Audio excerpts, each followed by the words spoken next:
അന്നാ മറ്റൊരു തീപിടുത്തത്തിന്റെ വാർത്ത കൂടി വരുന്നുണ്ട്. കൊച്ചിൻ പോർട്ടിൽ വൻ തീപിടുത്തമുണ്ടായി എന്നുള്ള റിപ്പോർട്ടുകളാണ് വരുന്നത്. ഫയർഫോഴ്സ് ഒക്കെ എത്തിയിട്ടുണ്ട് തീ അണയ്ക്കാൻ. തിയോഫിനുണ്ട് വിവരങ്ങൾ നൽകാൻ. തിയോഫിൻ, എങ്ങനെയാണ് തീപിടുത്തം ഉണ്ടായത്? നിലവിലെ സാഹചര്യം എങ്ങനെ?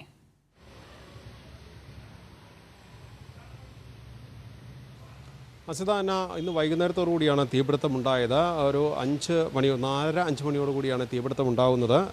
കൊച്ചിൻ പോർട്ടിൻ്റെ ഫാക്ടറിയിലേക്കുള്ള ഗന്ധകം വരുന്നത്, അതായത് സൾഫർ എത്തുന്ന സ്ഥലമാണ്. ഈ സൾഫർ അവിടെ എത്തിച്ച് അവിടെ നിന്നും സൾഫർ കൺവെയർ ബെൽറ്റുകളിൽ കൂടി വേർതിരിച്ച് ഇത് തോണികളിൽ കയറ്റി കൊണ്ടുപോകുന്ന സ്ഥലമാണ്. അത് Q10 ഫാക്ടറിൻ്റെ ബെർത്താണ്. ഈ ബെർത്തിലാണ് തീപിടുത്തം ഉണ്ടായത്. സൾഫറിന് തീപിടിക്കുകയും ഈ തീ പിന്നീട് സൾഫർ വേർതിരിച്ച് കൊണ്ടുപോകുന്ന ഈ കൺവെയർ ബെൽറ്റിലേക്ക് വ്യാപിക്കുകയുമായിരുന്നു. തുടർന്ന് ആ ഭാഗത്ത് മുഴുവനായി തീ പടർന്നു. വലിയ തോതിൽ തീപിടുത്തമുണ്ടായി.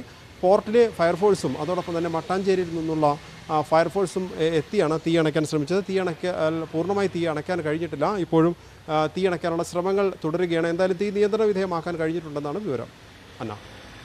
അസിത. ശരി, തിയോഫിനാണ് വിവരങ്ങൾ നൽകിയത്.